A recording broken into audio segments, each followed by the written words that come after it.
Ministro Larraín, gracias por recibir a CNN Chile en el Ministerio de Hacienda. Mucho gusto tenerlos acá.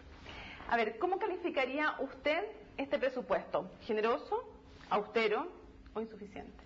Yo diría que es un presupuesto responsable, que se hace cargo de los compromisos que hemos tomado, pero en forma responsable, porque no estamos hipotecando crecimiento futuro, no estamos llegando a situaciones en las cuales después nos tengamos que arrepentir. Yo creo que eso es bien importante. Los países europeos que están enfrentando problemas, todos tienen una base común, y es políticas fiscales insostenibles. Nosotros queremos sembrar, no solo para el 2013, sino para el 2014, 2015, y para el resto de esta década y las generaciones futuras, y eso se va construyendo en el tiempo. Vamos mirando las cifras, ministro. Este presupuesto crece en torno al 5%. Sí, esta mañana dijimos, para ser preciso, el gasto presupuestario, que es la parte del grueso, la tajada del león, crece 4,8%. 4,8, eso es ley contra ley. Si comparáramos con la ejecución estimada, está en torno al 5%. ¿Cuánto va a crecer el PIB durante el próximo año? Eso es algo que mañana revelaremos en el estado de la Hacienda Pública. Es la única información que no hemos dado. Pero sí decirle que hay proyecciones, algunas están en 4,5, otras están un poco más, otras están más cerca de 5, y que el crecimiento del PIB tendencial, es decir, el crecimiento que se puede mantener en el largo plazo, está en 5%, y eso es determinado por un comité externo de expertos. No nos equivocamos si decimos que en cifras gruesas el presupuesto va a crecer más o menos lo mismo que el PIB, en cifras muy, muy aproximadas. En torno, puede decir. Uno se pregunta entonces, ¿dónde está la plata de la reforma tributaria si el crecimiento del presupuesto va a ser el mismo que el PIB? Es que el crecimiento el crecimiento del presupuesto se determina por varias variables, no solamente por el crecimiento del PIB. En primer lugar, el crecimiento del PIB tendencial. En segundo lugar, el precio del cobre. Y este año tuvimos un aumento muy pequeño en el precio del cobre. Entonces, hay que pensar que una parte que no es menor de los ingresos presupuestarios vienen del cobre, y en este caso nosotros giramos de acuerdo al precio del cobre a largo plazo. Por lo tanto, hacer la ecuación simple de decir, mire, como aumenta el presupuesto, aumenta más o menos lo que aumenta el PIB, eso uno puede hacerlo como una aproximación, pero hay una parte relevante de los ingresos que viene de otro lado y que no está expandiéndose igual que el PIB, porque tenemos esa pequeña expansión solamente en precio del cobre. Y lo otro, decir, es que dada la reforma tributaria, este presupuesto puede crecer, tómelo como usted quiera, 4,8 o 5, sin reforma tributaria estamos hablando del orden de 2 puntos menos, tal vez un poco más, pero del orden de 2 puntos menos. ¿Es el máximo esfuerzo que se puede hacer de manera responsable, o este es el piso que ustedes pusieron para empezar a negociar? No, este es el esfuerzo que podemos hacer en forma responsable. O sea, ¿5% es el techo? Mire, es que también es lo mismo que nos han planteado incluso algunas personas de la oposición, que dicen no crezcamos más porque tenemos que converger, que el déficit estructural. Entonces, efectivamente, este es un presupuesto que crece en el límite de lo que podemos crecer responsablemente. ¿El 5% es el techo? Para poder cumplir con nuestra meta de llegar al déficit estructural, para reducirlo del 3% que recibimos al 1%, o sea, hacer un esfuerzo de 2 puntos del producto en déficit estructural, que lo estamos logrando, de hecho, hoy día lo acabamos de revelar un año antes. Entiendo entonces que el 5% es el techo, pero ¿se pueden hacer reasignaciones dentro de ese 5%? ¿Hay espacio para negociar? Sin duda, hay espacio para conversar, hay espacio para negociar, eso es parte del proceso presupuestario, pero usted puede ver en los años anteriores, los incrementos de recursos han sido, en un caso muy marginal y en otro caso no han existido los incrementos de recursos. ¿Puede tener el compromiso hoy de que el aumento total del presupuesto no va a ser más alto que lo que se está proponiendo en el día de hoy? Eso no va a cambiar con la negociación. A ver, el momento del presupuesto el año pasado hubo un aumento muy marginal de recursos, estamos en lo que podemos ofrecer responsablemente. Y yo creo que eso es importante, no solo para nosotros. Hay que recordar que el año 2014 va a ser un nuevo gobierno. Nosotros, por supuesto, esperamos que sea un gobierno de la coalición actual de gobierno, pero la oposición espera razonablemente que sea un gobierno de su color político, de su sector, y yo creo que para cualquiera que sea gobierno en Chile, la tranquilidad es que aquí hay responsabilidad en el manejo de las finanzas públicas. Ministro, ¿cuánto cree que va a influir en la tramitación de este presupuesto el hecho de que se está haciendo en un año electoral la ejecución finalmente de este presupuesto? ¿La oposición, cree usted, va a estar menos dispuesta a colaborar? Mire, yo creo que más difícil de lo que nos tocó el año pasado, porque el año pasado estuvimos hasta el día 60, el último día de tramitación del presupuesto. En ese último día tuvimos la sesión más larga de la historia republicana, 29 horas de tramitación en el Senado, y se aprobó el día 29 de noviembre, que era el día 60, a las 4 de la tarde. A esa hora terminamos. Pero ahora hay campaña, pero ¿sabe qué? Yo creo que al menos las señales que yo he recibido, tanto públicas como privadas, son señales mejores que las del año pasado. ¿O sea, cree que no va a influir el hecho de que se vaya a ejecutar este presupuesto en un año electoral? Indudablemente que eso le da una mirada razonablemente. La oposición va a mirar este presupuesto. Nosotros hemos planteado, hemos mostrado las cifras, vamos a tener la disposición de conversar. Va a mirar con un ojo inquisidor las cifras que estamos planteando, y es razonable que lo haga. Yo lo único que espero es que esta sea una discusión con altura de mira y que no estiremos la cuerda más allá de lo razonable. No hay necesidad de llegar hasta el día 60, yo creo que podemos terminar antes, ahora quién sabe, terminamos poco antes, pero ¿por qué estoy diciendo esto? Porque como ha ocurrido en otros proyectos en el pasado que se han aprobado al final, pero se han aprobado después de largas tramitaciones, nosotros tenemos otros proyectos que les interesan a los chilenos. El presupuesto es probablemente la ley más importante que se tramita en el año, porque es la que permite que funcione el sector público y es la que entrega recursos a instituciones privadas.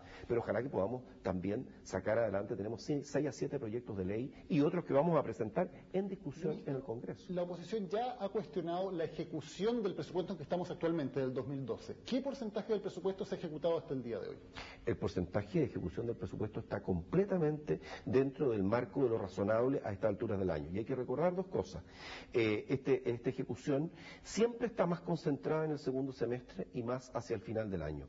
Hoy día estamos en las cifras de agosto con una mejor ejecución que la que teníamos el año pasado. Eso no significa que sea algo en lo cual nos vayamos a confiar, ¿no es cierto? Es algo en torno al 50%, más del 50% del... ¿No es extraño que en 8 meses ya del año se haya gastado solamente la mitad del presupuesto? Es que justamente lo que le comentaba hace un momento atrás cuando me hizo la pregunta, que la ejecución está concentrada en el segundo semestre por la forma como se da la tramitación presupuestaria. La cifra exacta no se la estoy dando en este momento, es algo más del 50%, pero hay que recordar que hay una ejecución más fuerte en el segundo semestre y particularmente en el último trimestre. Y eso ocurre en todos los gobiernos, no solamente en el nuestro. Sí. Otra de las cosas que ha anunciado la oposición es que va a fiscalizar fuertemente lo que tenga que ver con publicidad, dicen ellos, o con difusión de logros del gobierno, podría decir el Ejecutivo. ¿Cuánto se aumenta el monto destinado a estos fines, a difundir las obras del gobierno? Es que no es ni lo uno ni lo otro, no es ni publicidad ni es difusión de los logros del gobierno. Estas son cifras que lo que hacen es informar a la ciudadanía de los beneficios que tenemos. Eso está disponible en las partidas, todavía no hemos entrado en el análisis detallado, pero está perfectamente en línea con lo que se gastaba en el gobierno anterior en esta materia. Así que no vamos a tener ningún problema en discutir las partidas de bienes y servicios, que es donde están estas cifras, y en poner la información que tenemos que entregar. Hay que recordar que esto está regulado por ley. Por ley no se puede hacer publicidad, no se puede difundir logros, pero sí se puede, por ejemplo, cuando entregamos el bono Bodas de Oro, decir, señores, acérquense a cobrar su bono Bodas de Oro. Entonces eso es algo que sí se puede hacer y está perfectamente dentro del marco de lo que se ha hecho anteriormente. Cuando se aprobó la reforma tributaria se dijeron alrededor de 1.200 millones de dólares frescos el año 2013 para la educación. Y hoy tenemos que el aumento total del presupuesto en educación está en torno a esa misma cifra, alrededor de 1.200 millones de dólares. Significa entonces que el presupuesto, si le sacamos reforma tributaria, no le aporta prácticamente ni un peso a la educación. Es que eso no es así porque está haciendo mal las cifras. Le voy a explicar para que las haga bien. Lo que tenemos que hacer es lo siguiente, no tomar solamente un año, y esto está en el informe financiero, lo puede revisar usted, el informe que nosotros planteamos durante la discusión de la reforma tributaria. El primer año se recaudan de orden de 1.200 millones, el segundo año cae 700. Y esto por una razón que tiene que ver con la recaudación de los primeros. El primer año de los 2013. ¿Los presupuestos 2013? Exactamente. ¿Okay? No, perdón. La reforma tributaria es una reforma permanente, no llega recursos en solo un año. Por lo tanto, tenemos que preocuparnos no solamente de financiar el 2013, sino el 2014, el 2015, de que la recaudación promedio de 4 años es del orden de 900 millones de dólares. Pero estamos hablando del presupuesto del 2013 versus cuánta plata le da la reforma el año 2013. Estamos comparando un año con el mismo año. No, es que eso es un error el que está cometiendo, Daniel, porque lo que ocurre es que cuando hay eso sería correcto si la recaudación fuera estable. Pero por razones que explicamos largamente, durante la reforma hay un aumento en la recaudación de 2013 y luego hay una caída en el 2014. O entonces me estás diciendo que lo que tenemos que hacer en el 2014 es cortar a 700. Lo responsable, por eso mismo le estoy diciendo, para que no cometa ese error, es que lo que tiene que hacer es considerar un promedio, que es lo razonable, el promedio está en torno a 900 y respecto de eso tenemos más recursos que lo que está planteando. El promedio entonces de 900 millones de dólares, por lo tanto lo que le entrega adicionalmente a educación el presupuesto son entonces 300 millones de dólares. No, es que de nuevo, tiene que hacer las cifras bien. El segundo año, este año estamos aumentando el orden de 1.200, grueso, cifra gruesa. El próximo año le vamos a poner 1.000 más, ¿no es cierto? Más o menos, digo yo, tendrá que crecer del orden de 1.000, si este año creció 1.200, tendrá que crecer del orden de 1.000. ¿Cuánto aporta el segundo año la reforma tributaria, Daniel? Aporta del orden de la mitad de eso, si es que tomamos la cifra de 1.000, porque la diferencia con el presupuesto 2012 van a ser 2.000 millones de dólares. Entonces, ese es el punto justamente. Nosotros tenemos que preocuparnos de la continuidad, de la sostenibilidad de estos programas en el tiempo, y no de lo que ocurre en un solo año. Quiero preguntarle entonces de otra manera para que la gente entienda. Se lo pregunto a usted, ponga usted la cifra. ¿Cuánto crece el presupuesto de educación 2013 si le sacamos el ítem de reforma tributaria? Es que el tema es el siguiente. Tú estás sacando reforma tributaria lo que da el año 2013. Yo te estoy explicando. No, es que yo te estoy explicando cómo estoy construyendo la cifra. Las cifras las estoy construyendo de acuerdo a lo que tenemos en promedio, tenemos 1.200 millones de dólares en 2013 y tenemos otras obligaciones. Yo le quiero explicar también a todas las personas que nos están escuchando. Nosotros no tenemos solamente prioridades en educación. Tenemos que cubrir otras áreas también. Solo para cerrar este punto y avanzar otro. ¿Cuál entonces es la cifra? ¿Cuánto aumenta el presupuesto de educación? Ya se lo dije, 1.200 millones de dólares. Sí, se lo comenté. que no tomamos en cuenta se lo comenté, 2.200 millones de dólares. Ok, a ver. ¿Por qué no aumentar más aún el presupuesto de estos 1.200 millones de dólares en educación, que son los que provienen de la reforma tributaria? ¿Por qué no podrían haber sido 1.600 millones de dólares? Y se lo pregunto porque, de hecho, el senador Hernán Larraín, que no es un opositor, porque si tomara un opositor tal vez uno podría decir la crítica aquí es interesada, pero Hernán Larraín decía, son sus palabras textuales, si el gobierno no materializa ese aumento, estará en juego su credibilidad. Primero que le responda Hernán Larraín, después me explica por qué no. No, es por una razón muy simple. Lo que pasa es que, nuevamente, esto hay que hacer las cifras bien. ¿No está en juego la credibilidad? Por ningún motivo está en juego la credibilidad del gobierno, porque los recursos de la reforma tributaria están incluidos en el presupuesto de educación. Y lo segundo que mencionar es que cada uno tiene derecho a sus opiniones, pero no tiene derecho a sus cifras. Y las cifras hay que construirlas adecuadamente. No sé cuáles son los supuestos que están en esa... dice 1.200 más 400. ¿Y dónde sacó los 400? ¿De dónde sacó los 1.200? Entonces, yo... 5% que aumenta. Claro, pero ¿sabes lo que pasa? Pero ¿sabes cuál es el error de fondo? En primer lugar, nadie está considerando, y ustedes no lo han planteado tampoco, que hay 1.400 millones de dólares más o menos que están predeterminados en términos de su destino. Es decir, del incremento del presupuesto, que es inferior a 3.000 millones, tenemos 1.400 millones que vienen a programas específicos y están ya aprobados, leyes aprobadas. Por lo tanto, ahí no hay ninguna flexibilidad. Si nosotros ponemos 1.600 en educación, nos quedamos sin nada para el resto de los ministerios. Y aquí hay prioridades en seguridad ciudadana, hay prioridades en una serie de otros ítems. Eso es además del otro argumento, que es el argumento de que necesitamos el promedio de los recursos y no solamente el récord de recaudación que ocurre el primer año por determinada. Cecilia Fuentes de Libertad y Desarrollo decía que no se puede hacer un incremento mayor en educación, no solo por estos argumentos que usted señalaba, sino que desde el punto de vista de ella, porque cuando se sube mucho en un área, no se gasta bien, no se es eficiente. ¿Usted comparte este argumento también o no? Yo lo que creo es que uno tiene que ir gastando a la medida que va cumpliendo con los compromisos. Y ahí le quiero decir claramente, nosotros estamos cumpliendo en materia de educación con todos los compromisos que adoptamos. Lo que quiero saber es si como concepto, más allá del tema... No, como concepto tiene un punto. Si nosotros incrementamos muchísimo, hay que preocuparse también de la eficiencia. Tiene toda la razón, de la eficiencia del gasto. O sea, ¿habrían tenido capacidad en el gobierno para hacer la ejecución de un gasto mayor a 1.200 millones de dólares como incremento? Es posible que se hubiera tenido la capacidad, pero siempre es un desafío mayor cuando uno tiene que hacerse cargo de un incremento muy importante en un determinado año. Pero yo quiero decir una cosa, lo importante aquí, ¿qué es lo que es? ¿Qué estamos haciendo en materia de subvención? El año pasado planteamos un 6% de incremento en subvención. Estamos en este momento sobre el 10% de incremento en la subvención escolar. Estamos cubriendo 25.000 nuevos cupos en prekinder y kinder, 10.000 nuevos cupos en educación parvularia y salas cunas para el 60% más vulnerable. Estamos llegando a 314.000 becas en educación superior. Nosotros recibimos menos de 120.000 becas, eso fue nuestro punto de partida el año 2009. Todo esto lo estamos haciendo y estamos cumpliendo plenamente con los compromisos. ¿Usted le diría a la gente que nos está escuchando en sus casas que el problema de la educación es solo un problema de recursos? No, por ningún motivo. Creo que es un problema de recursos en parte. Es un problema de cómo utilizamos esos recursos y también es un problema de actitud. Es un problema de actitud de la gente y de la disposición que tenemos a los propios estudiantes a querer cumplir. Es un problema de actitud en el sentido de cómo estamos usando estos recursos y cómo los reciben los jóvenes, porque hay un deber también de parte de ellos y cuando nosotros decimos crédito con aval del Estado, hoy día... ¿Cuál es el deber que los jóvenes no están cumpliendo? No, yo no digo que no lo estén cumpliendo. O que debieran cumplir. Lo que digo yo es que también...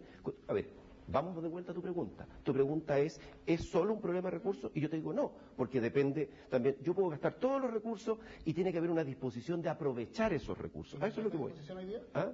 ¿No está esa disposición? Yo creo que debe estar, pero tiene que estar también. No solamente hoy, sino que tiene que estar a futuro. ¿Pero usted tiene alguna duda de que la gente... Estoy diciendo lo que... Daniel, estoy diciendo lo que estoy planteando. Y soy muy claro, para que no me preguntes 3 veces lo mismo. Estoy diciendo que claro, no, es que yo creo que el punto es claro. Cuando tú me preguntas, ¿es recursos lo que requerimos? Yo digo, es recurso, pero no es solo recurso, también es un tema de la disposición de poder aprovechar esos recursos. Y eso tiene 2 partes. Cómo utilizamos esos recursos, la eficiencia con que los gastamos y la disposición que exista y el esfuerzo para poder utilizar. ¿Ha sido satisfactorio el esfuerzo de los estudiantes o no? Bueno, yo creo que cada uno tendrá que juzgar. Creo que hay gente que le pone todo el esfuerzo, otros que le ponen menos. Eso ya es una cosa mucho más... ¿Y no hay un tema también de estructura o de sistema educativo que también es importante, más allá de los recursos y más allá de la disposición de los mismos jóvenes a aprender? ¿En qué sentido se interrumpe? ¿Cómo está estructurado el sistema? ¿Quiénes gastan esas platas?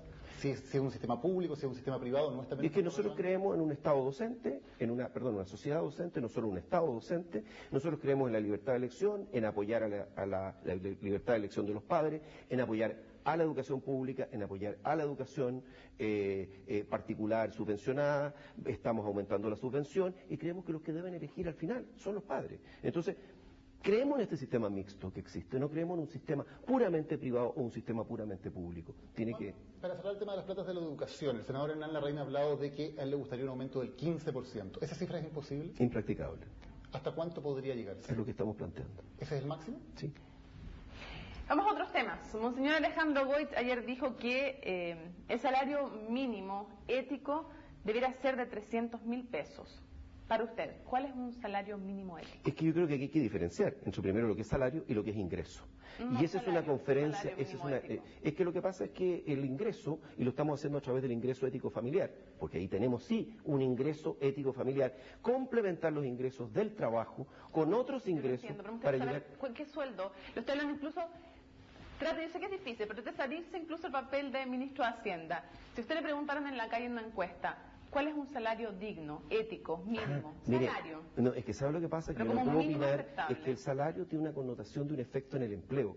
Y eso es lo que... Por eso tenemos la discusión del salario mínimo todos los años. Y por eso tenemos que ir a decir, se puede aumentar hasta acá, y no puede ser eso un criterio voluntarista de lo que a mí me gustaría que fuera. Esto tiene que ir, los salarios tienen que ir considerando 2 efectos. Los efectos en el poder adquisitivo de los trabajadores y los efectos también en su empleabilidad. La ventaja del ingreso ético, por eso el concepto, ¿qué es lo que le importa a la gente? Salario, sí, pero ingreso es que podamos complementar el salario de tal manera de tener un ingreso mejor para los... El salario que se paga hoy día, el mínimo, es el máximo que se puede pagar sin afectar el empleo y justamente... Bueno, esa es la discusión que tuvimos usted? en el Congreso. Yo lo planteé repetidamente en el Congreso, estuvimos 29 días discutiendo justamente ese punto. Nos pareció, aumentamos el salario. A ver, muy simple, nosotros aumentamos en 6% el salario mínimo.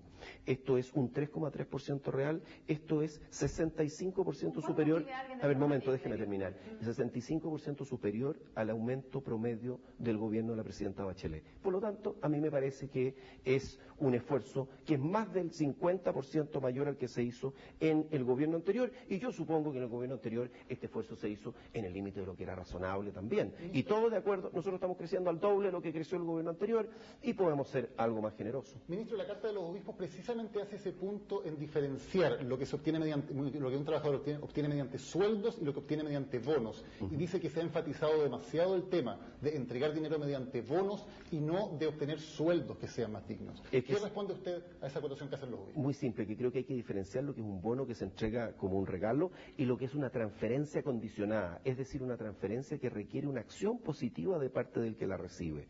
Por ejemplo, en el ingreso ético familiar tenemos transferencias que tienen que ver con responsabilidad, por ejemplo, en control del niño sano, en vacunación, en enviar a los hijos al colegio, por ejemplo, en estar buscando activamente un empleo o tener un empleo, mantener un empleo o buscarlo activamente, y eso es distinto del concepto de una mera transferencia que se hace sin pedir nada a cambio, porque eso genera... Tal como el anterior, ha entregado bonos sin nada a cambio. Sí, por supuesto, se han entregado un bono de alimentos que se entregó por una vez. El gobierno anterior entregó 3 bonos entre el año 2008 y el 2009, y bueno, o sea, es una política que se ha seguido. Nosotros creemos que este esquema de transferencias condicionadas, si bien es cierto el otro esquema puede tener razones para hacerse, tiene muchos beneficios porque permite que las personas hagan su propio esfuerzo para recibirla, y ese cambio de comportamiento me parece que es muy importante. Ministro,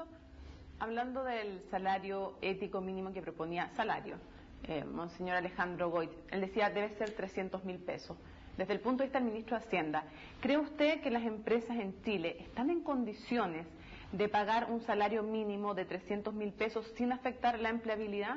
Algunas empresas sí y otras no, y la gran parte de las empresas van a tener problemas, como dijo la propia directiva de CONAPYME, la directiva de las pymes, porque resulta que ellos planteaban que para ellos se les hace muy cuesta arriba el incremento del salario mínimo. Hay que recordar que una alta proporción de las personas que ganan salario mínimo están en pymes, por lo tanto hay empresas que pueden pagar eso, pero hay muchas empresas, y particularmente las pymes, que no lo pueden pagar, sin comprometer seriamente las posibilidades de empleo y a veces sus posibilidades de supervivencia. Ministro, nos queda solamente un minuto. Le quería preguntar si, tal como lo hizo el ministro Goldberg el fin de semana, usted tiene agendado salir a la calle y apoyar candidatos en estas elecciones. No tengo agendado hacerlo porque tengo una agenda muy nutrida, pero sí quiero decirle que lo haría gustoso si tuviera el tiempo para hacerlo. Me ha tocado la tramitación de presupuesto en mis ratos libres, como es natural que ocurra. ¿Quién es su candidato presidencial? No tengo candidato. Yo creo que el gobierno no tengo candidato, no voy a expresar una preferencia personal. Yo creo que el gobierno, tiene excelentes precandidatos, y por supuesto que yo voy a estar con el candidato que vaya a representar. ¿No tiene ninguna preferencia entre Alaman y Goldberg? Bueno, si tengo alguna, está escondida en mi corazón. O sea, la tiene pero no la va a manifestar. ¿Ah? Pero dígame por lo menos eso, la tiene pero no la va a manifestar. Mire, yo creo que tenemos estupendos precandidatos, y espero que surjan otros, que surjan muchos. Bien, pero no me está diciendo un nombre, solo le estoy preguntando si tiene una pero no la va a manifestar. Mi corazón está abierto. Ministro, gracias por haber recibido a CNN Chile.